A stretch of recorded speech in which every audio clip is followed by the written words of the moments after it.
Hey everyone, welcome back to the channel. So today my guest is William Russell Photography. So we're gonna do this thing with conversation. It's just gonna be a conversation of topics. We've got my Star Wars bucket over here with all kinds of things that he came up with ideas, I came up with ideas, and they're all relevant to the photography industry and just wedding industry in itself. So it's from two photographers. We're going to talk about things that we've had to deal with, things that are relevant to the industry and trends that are happening and trends we wish would go away.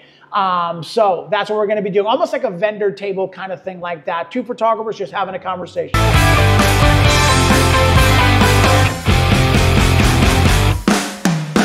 We're going to start with, this is William Russell.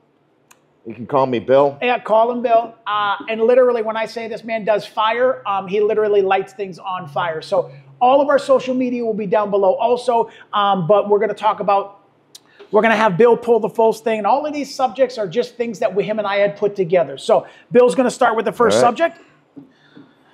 Eeny, meeny, miny, mo. Do this one here. What do we got?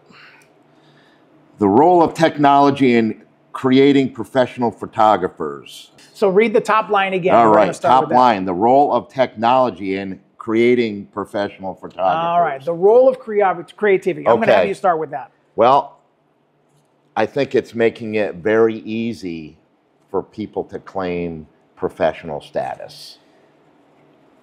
You know, the filters, the ease in which people can just have that technology, and all of a sudden, after a week of buying a camera and a kit lens at Best Buy, they go out and all of a sudden they're in business charging people whatever they charge and claiming that status. That is a tricky, I grew up with getting a camera when my son was in the hospital. So I knew nothing when it came to photography. I taught myself everything. So I do not have a degree in photography or a degree in any kind of film, anything when it comes to that. So I have started with a digital camera. I moved into mirrorless cameras, but the digital camera I feel like is where that catapult from film to digital. The people that came from the film and went into digital or just went out and bought a digital camera just put themselves in the category of, and not everybody does this. Not everybody jumps into starting a business in right. And I understand that. So I'm kind of guilty of not having a degree also, but everything that I've learned online and everything else like that, it took me many, many years. But that's what I'm saying. Me as well. I just didn't jump into this and say, hey, you know, I'm going to start a business after buying a camera 2 weeks ago. Yeah. This was like 8 years of just learning. Yeah. I went to school for digital and graphic design, had a couple photography courses within that. Yep. So before I jumped into the business, it was years and years and years of just learning something, and I still have a ton to learn. Yeah. That just... I agree. And I feel like you've always had a camera in your hand, though. You've been doing photography for a very, very long time with the intent of just taking pictures and documenting things. It never turned into a business until later on in life kind of thing. We're going to talk about that another time, about how you came from photography and jumping from, you know, your full-time job still doing photography to where you are now. And same thing with me also. We'll make that another video. We're kind of similar. We have very somewhat similar. So the last thing I want to address about this is AI has made photography for individuals very, very easy nowadays. Adding filters. And once you said that, I was like, oh my God, it just triggered that thought. There is so many filters out there that you can run through Lightroom and just apply that filter to your photo and it looks professional. Lightroom's presets, all that stuff. But in all reality, you couldn't do that editing at all anyways on your own. Right. I do all of my own editing. Right. I don't add any filters except for cleaning things up, sharpening things up, and that's it. I don't add sepia. I don't add white. You know, the whole what's the light and airy look, Right. things like that. Yeah, Those that's are not all for me. a lot of times filters where they mute the greens and things like that. Right. And I don't do that. So this is what this is talking about is going to the park, taking pictures of a family that you just bought a camera last week, you get paid, you go home, you put it in the computer, you click on one preset, and then you deliver that. That technically is a professional image, but it's the image and what you added as a filter was not even your style. It was Right. somebody else's style that you liked, and now you made it yours. Right. When the basic foundation of it, you should be learning how to do editing on your own. Exposure in camera first, then adjust your exposure in there and fixing things like that. Composition, all that Composition, stuff. white balance, all that different stuff like that. Then start adding presets if you feel like that's going to be your style. If it's not your style, don't do it, because once you start a style, You gotta and stick. a year later, exactly, a year later, you change that and you want to go to a different version, there's no consistency with your Right. photography. That's a no-no. I mean, one quick thing is, I don't begrudge anybody for wanting to start. Yeah. Like you buy, it's exciting. Yeah. It's exciting. Yeah.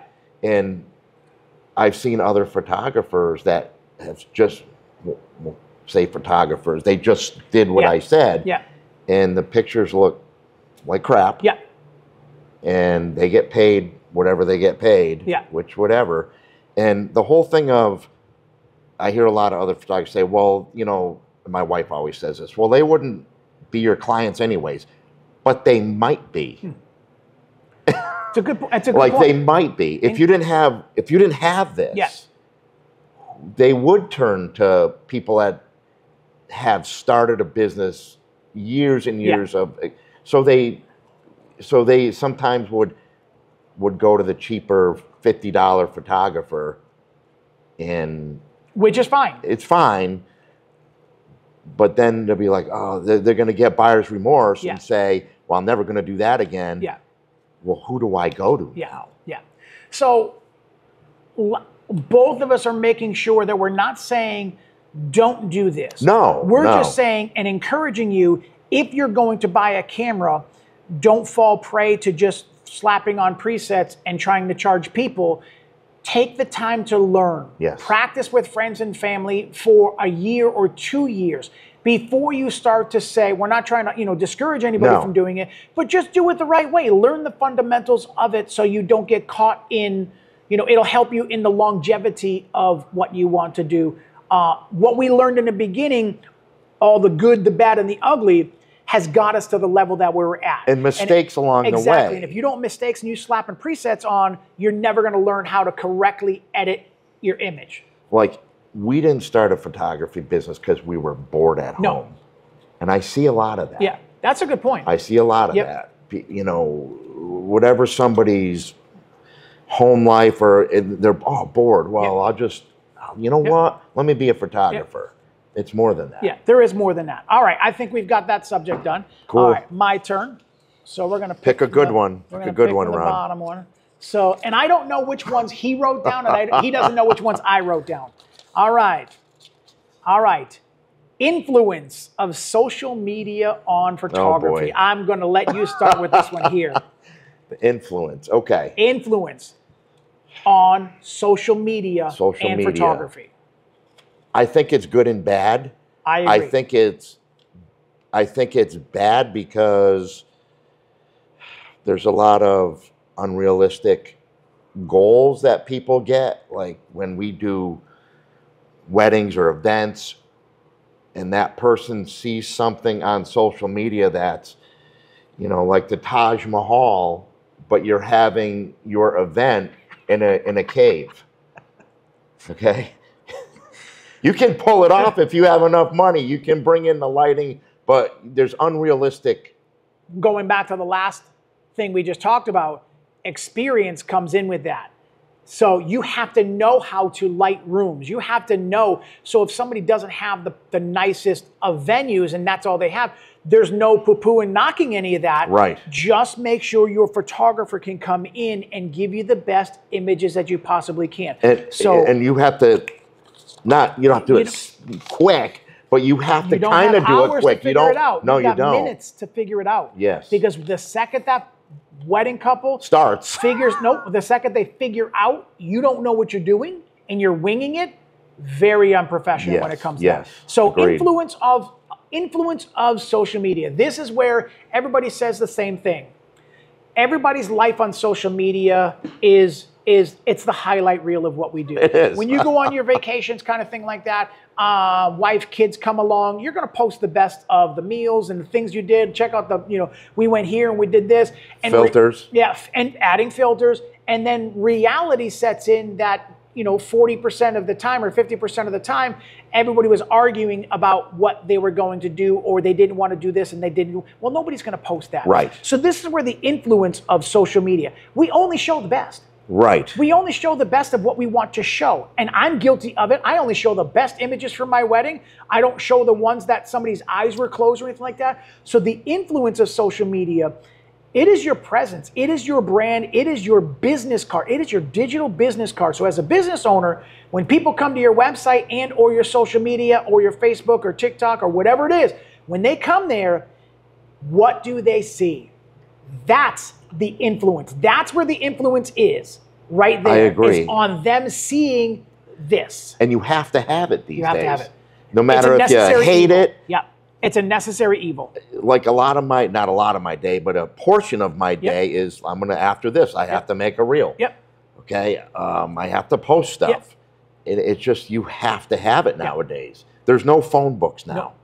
Okay. I don't have the money for like a billboard. Nope. So what's the next thing? Yep. Your social media, your website. Yep. Now, if you don't pay for ads, how much is social media? It's free. Why are people not doing it more? I mean, so we'll talk about another time how much time you put aside and I put aside and professionals put aside for their social media. I do not hire anybody to do my social media. I do, right. I do it myself, you do it, which means I always have to be thinking, yes, I need to get a still of that. I need to get a reel of that. I need to get a video clip of that all the way through the day so that I can put them all together at the end of the day so that I can create my reel. Let me ask you something real quick. It might be another topic. Social media, do you need a website? That is a really good question. And I'm going to say yes. I'm going to say yes only because as free as social media is, it also can be temporary. Yes. When you see somebody that has an actual website with page about pricing, investment, galleries, portfolios, there's an investment 100%. that comes in on that. That sets you aside from just having an Instagram account and showing really cool pictures and having a legit website. 100%. Sorry, we're not going to mention any names. Any website, we'll cut that out. There you go.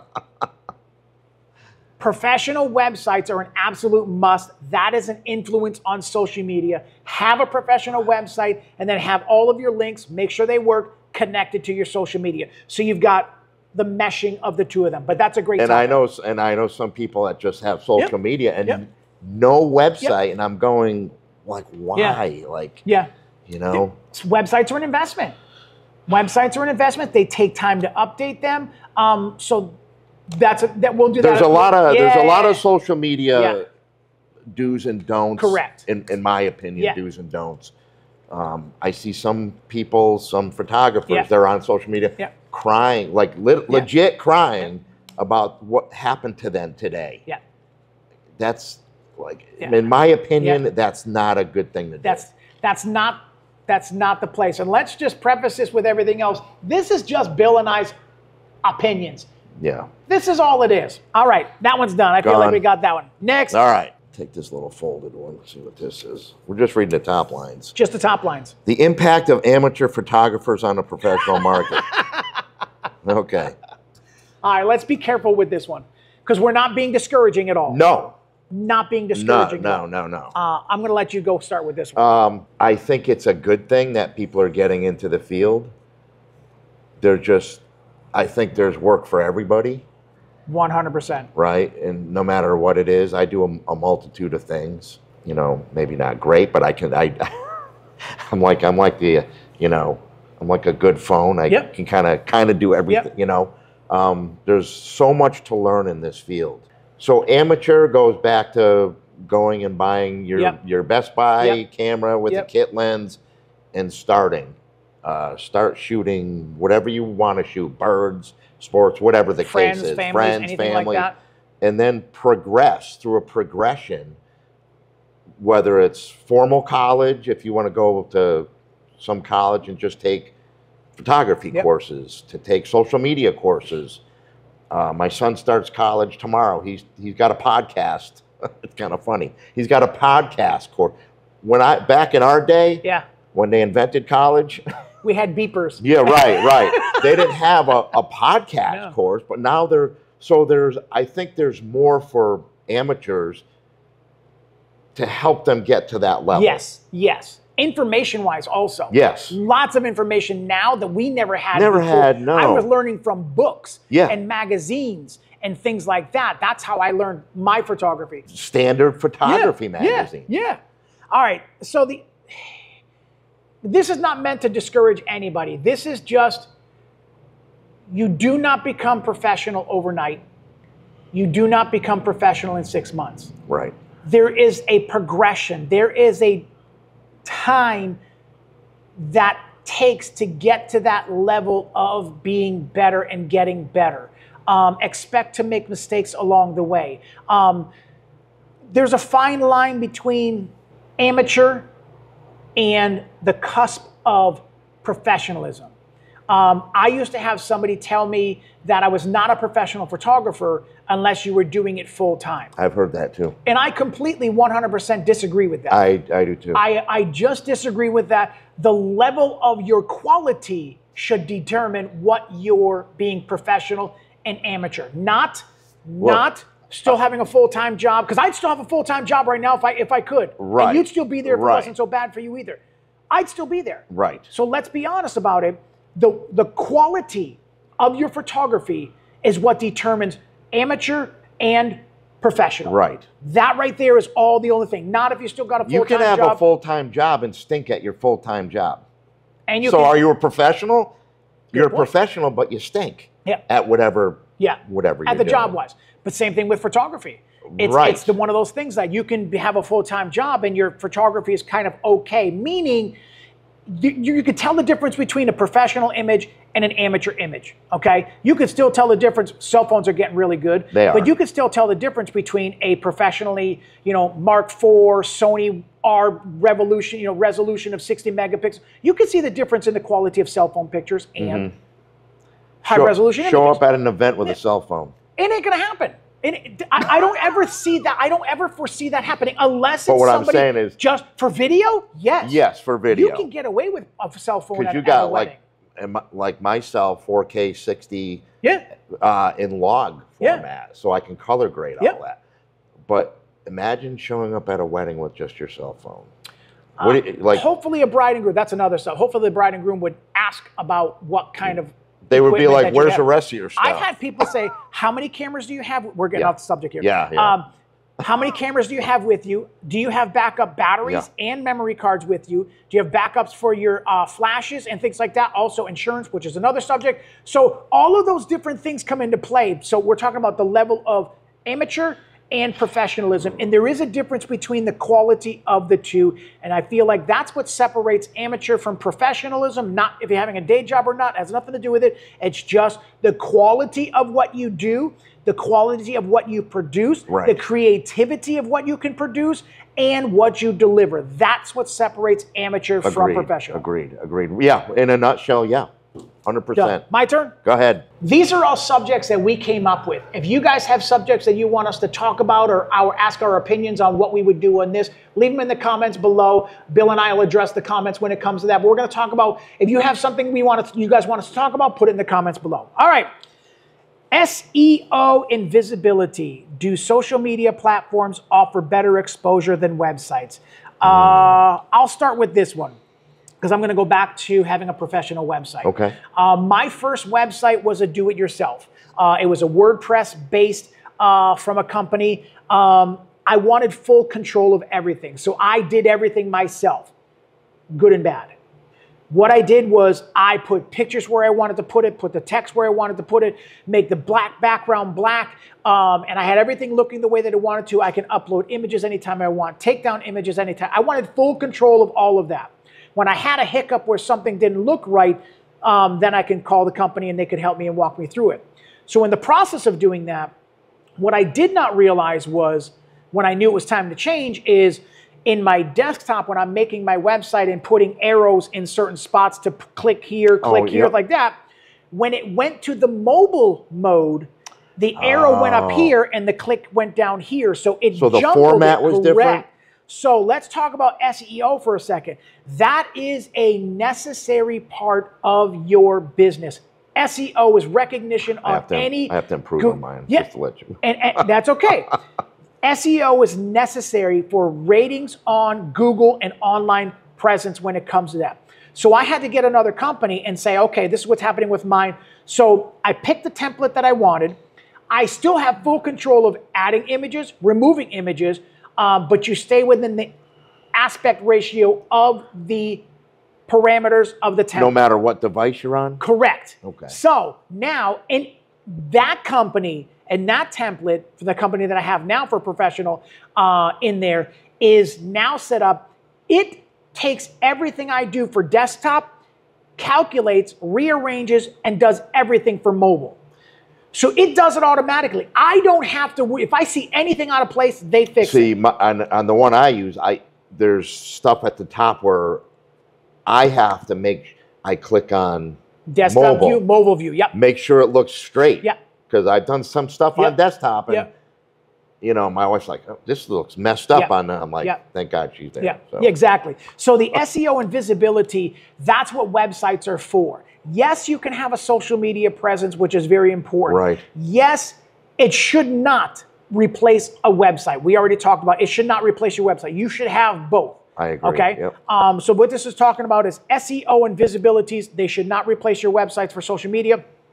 Visibility. So this now website has now asked me a whole bunch of questions on what I do, the things that I photograph, where my base is, what am I, all those different things. They now take that information and add it into the back pages for the SEO purposes.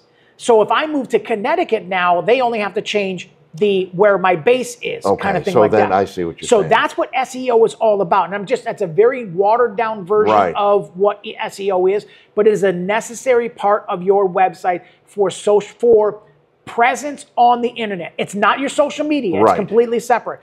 SEO has everything to do with your website for rankings on your Google pages and any search engines when it comes to that. And the thing is, on social media, you know, if you have 1 million followers and you have your website SEO optimized, what's going to be better? Yep. The combination is a killer. The combination of both is the best. And if you have 10 followers like me, I have some clients. I have some clients that don't have any social media. Oh, okay. But they have internet, which means that's where they found me. So I always ask, and you'll probably do the same thing. I always ask, how did you hear about me? Now, this is another subject. How did you hear about me? They always tell me, I always ask, because I want to know, did so-and-so refer me? Did Bill refer me? Did another photographer refer me? Did a venue refer me? Right. Lately, 80% of my inquiries, so 8 out of 10, have been finding me on Google. Okay. That tells me my SEO is working. Okay, okay. And I've gotten some off of social media. Yep. Some on the website. Some on the website.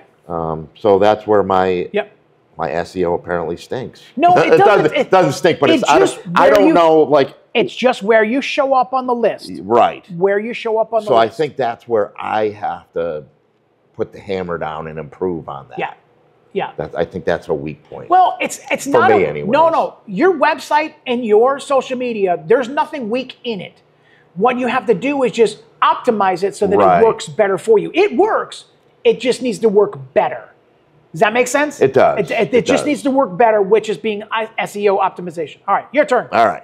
Discuss whether having a large following on social media platforms like Instagram equates to being a credible professional photographer. Does popularity mean quality? Ooh, can I go first with this one, Bill? Go ahead. I had one bride that did not hire me. Ron, we love your work, we love your personality, but you do not have enough followers for us. I had a bride not hire me because I did not have a large enough social media. Yeah. I don't know if I'd want to do that wedding to begin with. And this is, again, just That's our my opinion. opinion. They're entitled to their opinion They are, also. but, yeah. So I get that. If Yeah. I'm not the right, all I care about when you talk to me, if I'm a good fit for you Right. or not. And if it's because of social media, no problem. If you don't like my hair, no problem. If I'm not a good fit, just Right. tell me. Right. Just tell me. Right. So she was perfectly honest with you. And I was like, you know what? No problem at all. I understand that. She had a larger following. She wanted to use her picture. She had a big, and I get that. But does popularity mean quality? It does not. No, it does doesn't. not. Because you can buy likes and you can buy shares and you can buy, I've never done that. You can buy friends and you can pad almost your social There's media. some social media people on there. Yep. They're I don't want to use the word garbage image, Yeah. but I'll use it Yeah. for lack of a better word. And they have thousands and hundreds Yeah. of thousands of followers. Yeah. And then yet you'll see another person on social media who's a very good photographer, and they won't have as many Yeah. likes. I would prefer quality over quantity. Yes. I want the people to follow me that want to be part of my culture and my community and hire me as a photographer, whether it's for families, high school seniors, or weddings. And those are all three things that you do also. So that's what I want people to follow me for. So when they hire me, I ask them, please go follow me on social media because I'm always doing tips and updates and things like that. Right. So I always want them to follow me when they like that. So to answer that question right there, quality over quantity. I don't feel like it makes somebody more professional because they have 1 million followers. Right. This is just our 100%. I totally agree. You have a famous actor who has Yep. millions and millions of Yep. followers. Are they better than somebody else? Great point. And are they even doing their own social media? True. They could. I do my own social media. What Right. I post, good and bad. I misspell a lot of things. That is what I do. I do this all myself. You do yours all yourself. I feel like that's where we have an impression in our social media that this is true to us. I'm not having somebody rewrite my words and things like that. Nothing. This is all just straight. I mean, from me. would I like 1 million followers? Hell yes. But at what cost? But does it give you more influence? It doesn't. But does it get you out there more? Here's the point. If we have 1 million followers, you got 1 million followers, and they're all over the world. Right. How many are going to gonna hire you when you live in Southwick, Massachusetts, and Western Mass? Let's just do that. Because you live in Western Mass, how many people are actually going to hire you? Nobody from Alaska. Only the people that are in my area. In your area. So let's be Right. realistic. Don't be discouraged because you're not getting followers. The ones that are following you are the ones that like your work and they like you. Those are the ones that are going to hire you. Forget all the other stuff like that. And sometimes I have to remind Yeah. myself, like, well, somebody out in Oklahoma, like, Yeah. not driving out there flying, Nope. like, No. it's not cost effective. No. And we were talking about it before. Somebody reached out to me from Rhode Island. So I do weddings in Rhode Island, Vermont. I'm going to Virginia next year. So Florida. So those are all people that live here and in this new Western Mass area, and they hired me to go out to there. So Right. that's the people that I want to gravitate to. I don't need people following me from Alaska and Australia. And I've had this conversation before, and it's like, say there's somebody in Florida that wants a wedding, that lives in Florida. Yep. There are so many good photographers in Florida. Yep. Why would somebody call me? Good point. So we're gonna end this on this. I have had somebody to do that. I did a wedding in Florida. It was people that lived here in Right. Massachusetts.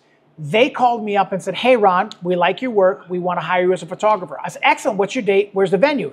Florida. I was like, well, what do you mean? Yeah, She hold the said, okay, phone. here's the situation. All right. She said, we all live down here. We have a timeshare that's there. Okay. Okay.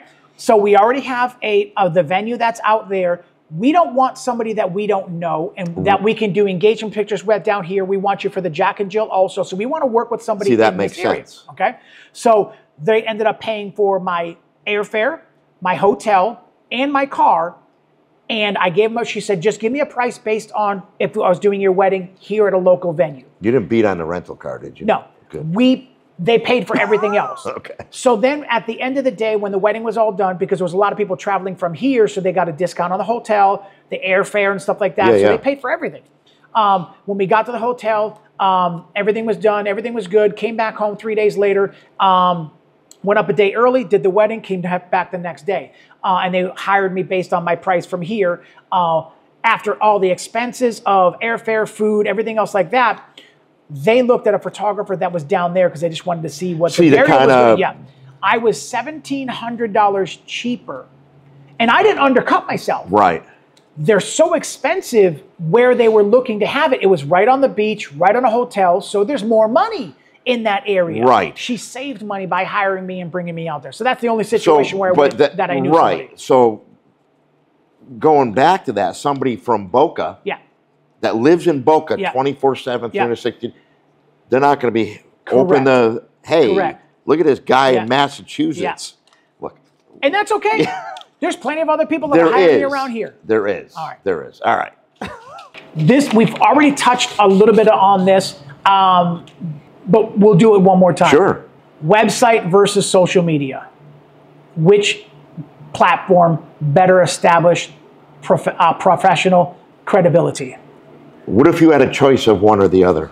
That is a great point. Okay, so let's play the devil's advocate for a second, because we both agreed both. Right. You got to have both. What if you only had to pick one? Ooh, if I only had to pick one, in my perfectly honest opinion, I would have to go with social media, only because I feel like website is more credible when it comes to professionalism.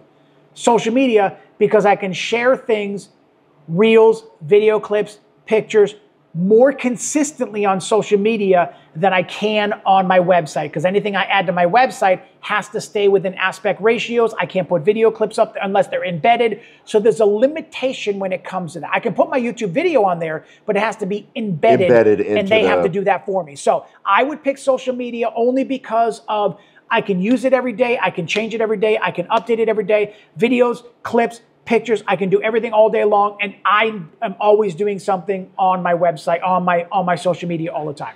I agree. I think it has more versatility. Agreed. Like what you're saying, the aspect ratios. Yep. Embedding your videos. Yeah, it can be done on the website. It's on. Look, I don't know how to do it. It's website this much. Yeah. Social media maybe. And another point, so kind of there's puts it over even the edge. limitations with social media. There is. Because with Instagram, square picture, unless you add it from another thing like that. And a lot of times, my pictures and my landscape pictures are 4:6. Yes. So they're rectangular, aspect ratio of 16:9, if we want to get technical about it. When you put that picture in Instagram, it cuts it as a square. So you lose things. So there's limitations to social media also. And I do find that. Yeah. You know, and in saying that, it is a little more versatile. Yeah. And Yeah. I guess easier. Yeah. I don't know if I want to say easier, but Yeah. All right, your turn. all right. The importance of light in photography. Ooh. Well, you need it. There we go. No. Okay. If you don't have light. Okay. All right. Okay. Yes. You're next. Right? Truth. Let's just delve into this for just a Okay. second. And I feel like this is 100% what's going to separate somebody from amateur to professional. Off-camera flash. 100%. Okay. Right there. So I got to be careful. I try and shoot natural light as much as I possibly can. But what do you do when the light in the sun goes down? As a Natural light photographer, what do? You can only boost the ISO so much before you disintegrate the image. Yes. Okay. Even And though not the cameras are super good correct. now. It's not the best effect because they don't have the dynamic part of adding off-camera flash. Right. So I'm going to stop right there for just a second. So that is the difference between a natural light photographer, which I'll do all day long. I'll incorporate the flash anytime that I want to do it when I want to be more creative. But that is the difference between a professional and amateur. No, I shouldn't say that. You can be professional and use natural light all the time. I shouldn't have said that.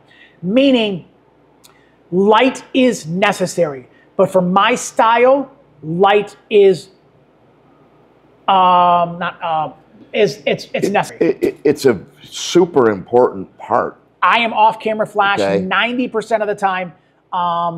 When I'm in the middle of the dance floor, I'll have on-camera flash. You and I have both done the same thing. Bill does this really cool stuff with blurring the lights behind him and stuff like that. But think about that event that we did together. If you didn't have flash, I couldn't do it. I would have really struggled, and you and I saw the other natural light photographer struggling when it came to go inside of that dark colored when venue. we went from outside to inside, instant struggle. It was instant struggle. Yep, instant struggle. One flash, and didn't know how to adjust properly. So learn. You can do. See what I mean? Light is just like You it's an can endless do it subject. with IS, like you were saying. Yep. You can boost the ISO, Yep. but there's a point. Yep. There is a point still, even with these great cameras, Yep. where you're going to hit that threshold. Yep. Where it's if they go to print that, Somebody wanna wants a 16 by 20 canvas. You're not getting that. I mean, have Now- people done it? Yeah, they've done it, but We've talked is about- it consistent? Great point. Next, the other way to compensate for low light situations is adjusting the shutter speed. Sometimes I think, because I shoot a lot with flash, so if I don't shoot with flash, Yeah. and you shoot low, Yeah. you're going to get that. Correct. None of my second shooters that ever work with me, you don't shoot anything below 1/200th of a second. Yeah. Never. Flash on, flash off. I don't care what it is. There is just that little bit of movement from here to here at 1/125th of a second. There's movement. And to me, I can't, unless it's purposely done with motion and you're trying to blur something, Yeah, right, that's right, different. right. But somebody just moving a drink from So you- here to here, so you you just know- don't. I got to preset my camera not to. Yes. So- Yes. And that's okay. So we're talking about light, though. Light is necessary. With no light, it's black. If you don't have any light at all, you Correct. ain't getting a You photo. ain't getting a photo. And Period. there's a difference between low light situations and no light situations. Right. Then even if the light, this is where off-camera flash comes in. Even if the room is beautifully lit, nice lit chandeliers, ambient colors on the wall like you see with the uplighting, a flash a little bit to the right or a little bit to the left, pointed with a grid at a bride and groom, separates them. It doesn't blast the light everywhere. Right. It pinpoints it right to them. I see. That's what separates that professionalism and amateur where you spray the light everywhere. They don't blend into the background. Correct. Okay, I like to have my photos Pop. They're a little They pop. They're a little. It's my style. Yeah. A little more vibrant. Vibrant. That's a good way to Okay? say it. Yeah. Not like crazy, super Yep. nutty Yep. vibrant, but Yep. just a little more. So if I don't use that flash, Yeah. I feel they just kind of blend in. Yeah. It looks like I took my phone. Yeah. and did Correct. So now that. I don't want that. the last thing about light now, a light on a subject, natural light, they will kind of blend in with Yeah. everything else. Okay? Not in a bad way. It's No. just the way that it is. Because you're exposing for the highlights, which is usually the sky, Yes. which means something's going to be deep in shadow or something's going to be blown out. And this is where that balance comes in. Okay? Number two, flash on camera, whether it's bounced or forward, will put light on the person, but it's not going to separate them. It'll separate them a little bit. Oh, not as much. Right. The second you go off camera flash, 45 degree, even the light behind them, they pop. There's a vibrance, there's a pop, they stand out, they come alive Yes. in those images. Some of them almost look the importance- three-dimensional. Yeah, that's the importance of light. It is. It is. Taking a photo like this, Yeah. 2D, Flat. flat. Taking a photo, you start moving Yeah. lights around. Yeah. you start getting those shadows. That's my jam. That's what I love to do. And that's where creativity comes in.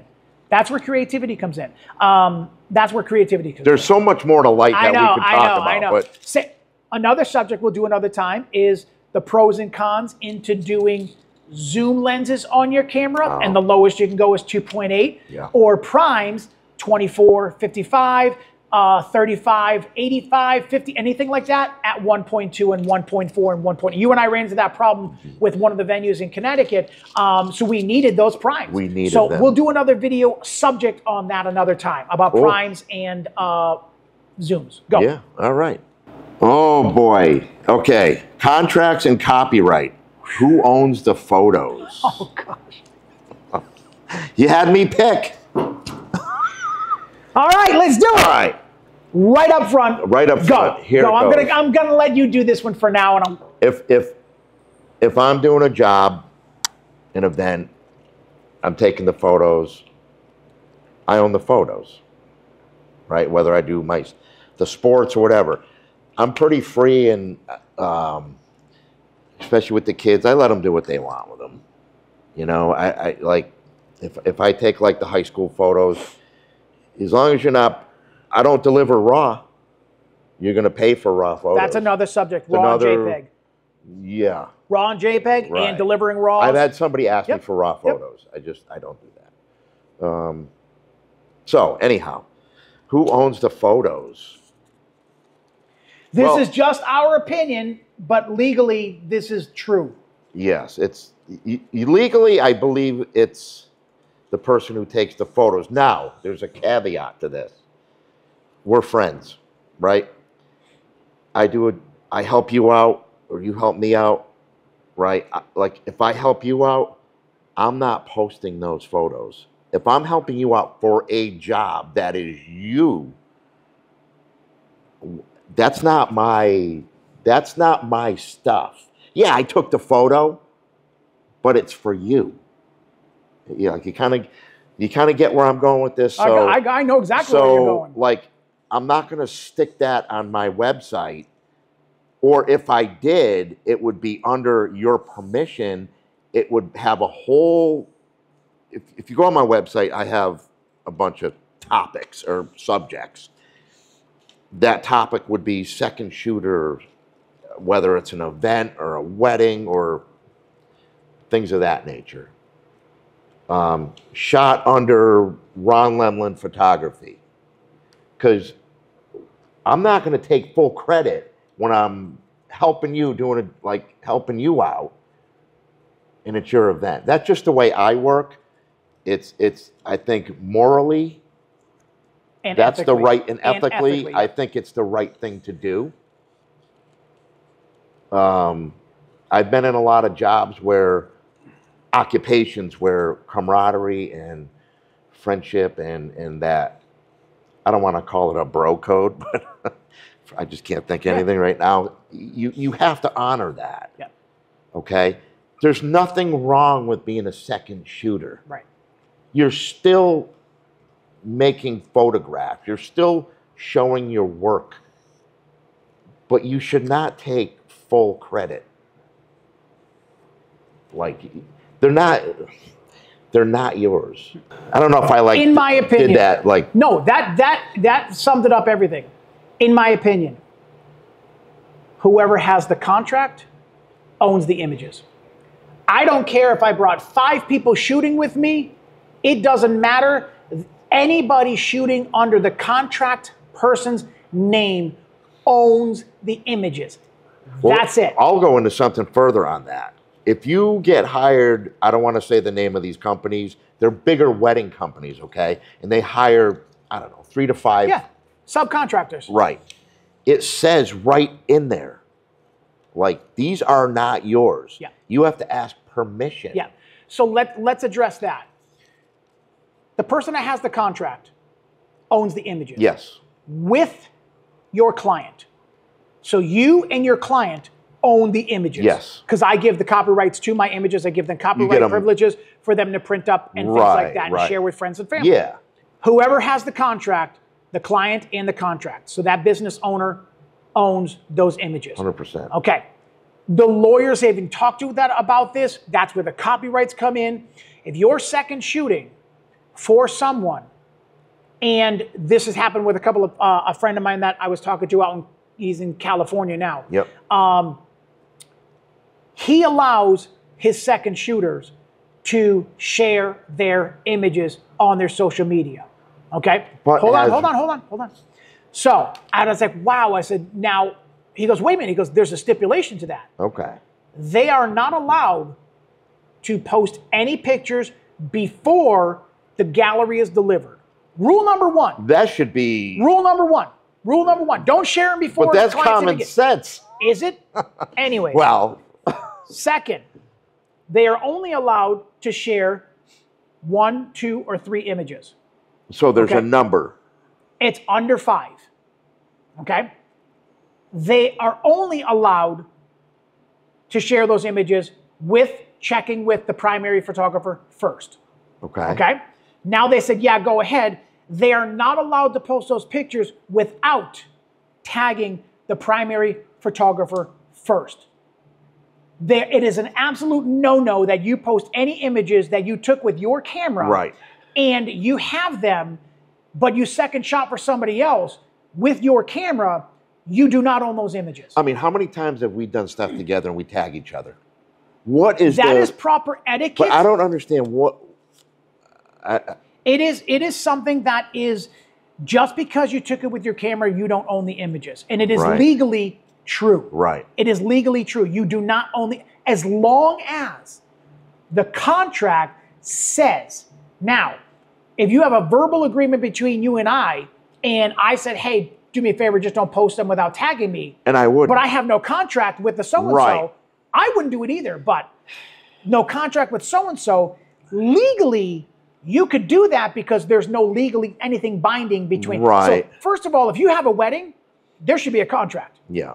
I've asked somebody before, they were like, well, we kind of hired somebody. I was like, well, did you sign a contract with them yet? She goes, no, we don't have a contract with them. I was like, first of all, contract with your vendors, your caterers, your DJs, your florists, your photographers.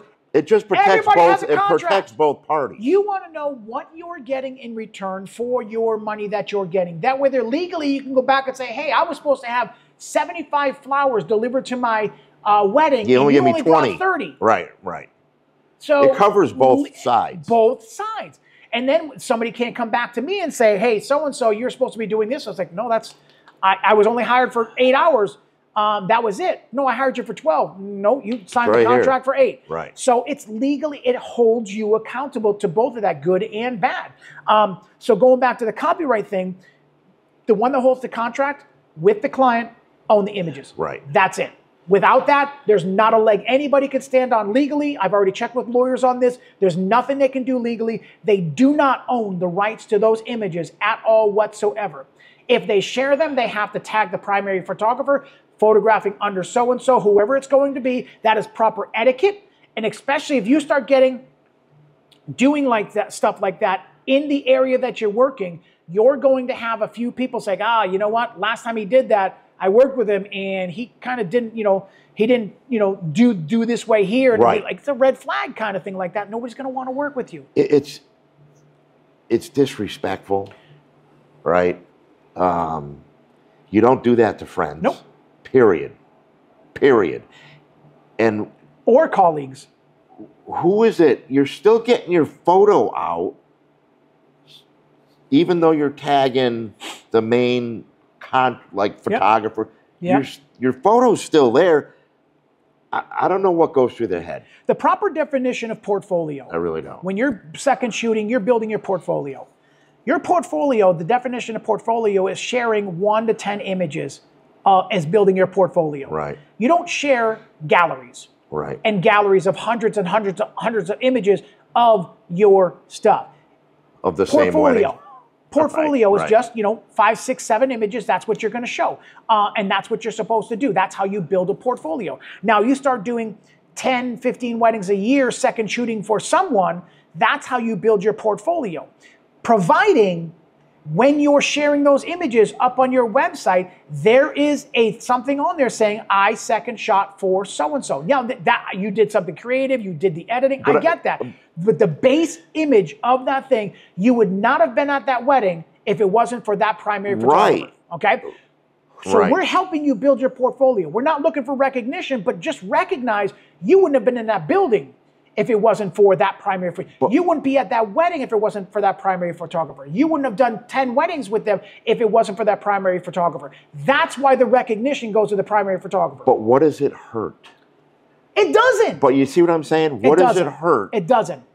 And the wedding that you and I did in Connecticut, I actually had to talk to you and say, please, share some of your images on your social media. No, I don't want to do that. It's not proper etiquette. And you were about that. But I was like, but it's showing the work that you can do. It is, but and it's showing that you're working with somebody else as a second shooter. Okay, I think we threw that one out of the park. Yeah. I don't do that. Yeah. I don't know. It's just me. Like, I'm helping you. If I shot for other, if I shot for other, and unfortunately I don't second shoot for a lot of people very often. I wish I could. You don't have time. Well, yes and no, but I've second shot for people that I know as photographers that are considered colleagues. So you and I have a friendship. I've got a lot of friendship with a lot of people. This was a person that just needed help with that. So it's not my friend, it was a colleague kind of thing. I went in, did my job, turned my cards over, and I was done, kind of thing like that. So there's a difference between, knowing the person that you're shooting with, especially if you don't know how to do weddings. And especially if somebody's literally training you and showing you and now you're the pro. Yeah. Where to stand, when you're working with me, you're on my right or you're on my left. So also helping you with the settings of your camera because you've never done reception lighting before. Or you've never been to that venue before. And you've never been to that venue before. They're literally showing you how to do weddings when it comes to that. So like whether it's male, female, whatever. Doesn't matter. Respect the primary. Don't do that to a friend. Because you're going to get a black mark next to your name in the area. Just don't do that to a friend. or a colleague or anybody else in the industry. And it's just not. That's just crazy, It's just not the proper thing to do. Yeah. Thank everyone for coming back to the channel. We appreciate your time. These are our opinions when it comes to two photographers talking about things going on in the industry and things going on for trends and things like that. So if you guys have any comments, put them down below. If you have any questions you guys want us to talk to us about topic-wise, just put them down in the comments below. And thank you guys as always. And remember to smile more because it hurts less. Peace.